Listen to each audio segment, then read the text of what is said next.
US pharmaceutical giant Johnson & Johnson has applied for authorisation for its COVID-19 vaccine in the EU, with a decision possible by the middle of March. And for more on this, we're joined now by Professor Kingston Mills, Professor of Experimental Immunology at Trinity College in Dublin.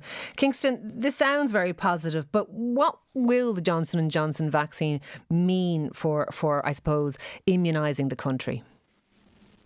Good morning, Ciara. Yeah, I mean, it's another great addition to the arsenal of vaccines that are now going to be available in Ireland and across Europe. And the big advantage of the Johnson & Johnson vaccine is a single-dose vaccine. So we're due to get, I think, 2.2 million doses of it.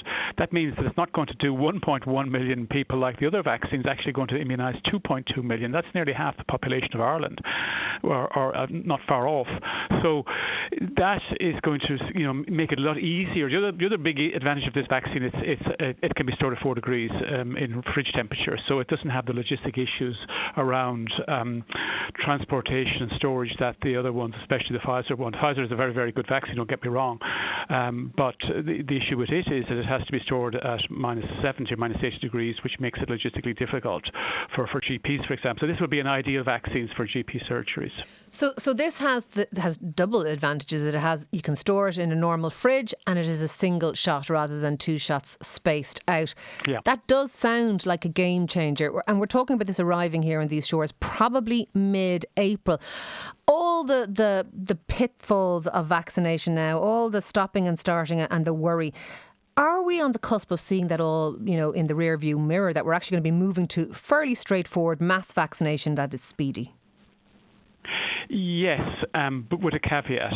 There's one sort of blip on the horizon, and that is the variants. So we would be in a very, very good place if the variants hadn't emerged, and that was sort of inevitable that they were going to. Once we started to hear about it's an RNA virus, RNA virus when they replicate, mutate, and that's what's happened. And the UK variant, what they call the Kent variant, is not it's more transmissible, so that's a problem in terms of more people getting infected. From the vaccine perspective, it has a small but not huge impact on the efficacy of the vaccine. But the South African variant is a different story completely, and similar to that, the Brazilian variant, another one that emerged more recently in Bristol and Liverpool in the UK. Each of these are likely to affect vaccine effectiveness in the field. Kingston, there's a tricky question there that comes from what you're saying, though, for people listening. If variants are the issue, then the faster we vaccinate and therefore suppress the spread, the better. Absolutely. Therefore, not using things like the AstraZeneca widely here and waiting for a period of time, causing a delay, may in fact come back and haunt us afterwards. Are we making the right decisions with these vaccine calls?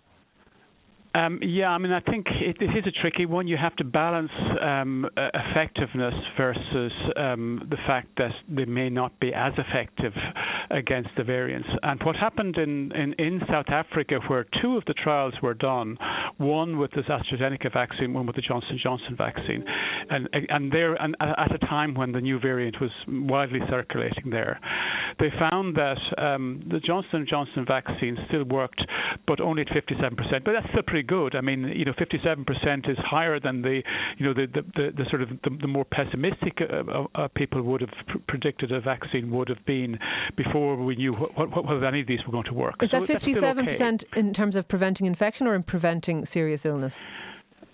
Preventing mild to moderate illness. And severe illness. But the AstraZeneca vaccine in the same setting had an efficacy of only 10%, so it didn't really work. And what South Africa have decided to do is to use now the Johnson & Johnson vaccine and not the AstraZeneca vaccine as a result of that. So, but we're in a different position here in Ireland. We don't have yet the South African. There were a couple of cases of the South African variant spotted here, but they were contained. So as of now, we don't have that. So we're in a different position to South Africa in that we're largely dealing with the UK Kent variant, and it seems like both of the vaccines will deal with and lastly, reasonably effectively. And briefly, Kingston, in your view, how soon can we open up when maybe the top 3 tiers of priority listings of vaccinations, when they're delivered? I mean, I think the important thing is by the middle of April, all of the over 70-year-olds and all the healthcare workers, the vulnerable people will be vaccinated. So the sort of the numbers of hospitalizations should decrease, but there are still hospitalizations among the younger group, and that's where the most of the transmission is right now. It's in the younger age group, not the older age group. Okay. So we will still see significant cases if we didn't have some restrictions. So that's why the restrictions probably are going to have to last for a little longer. It'd probably be well into the summer before, and I think they're saying September before the whole adult population will be vaccinated. Okay. So you're looking towards then before you're killing me here, Kingston. I have to say. I know. You really are. A dramatic decline in the number of cases. I mean, like if we. I know. No, I appreciate what you're saying. If the contact tracing testing system worked effectively, we wouldn't need these massive absolutely. lockdowns. And look, people bought into the measures. Thank you. As well. Thank you for combination. Thank you for speaking to us this morning. That is Professor Kingston Mills, Professor of Experimental Immunology in Trinity.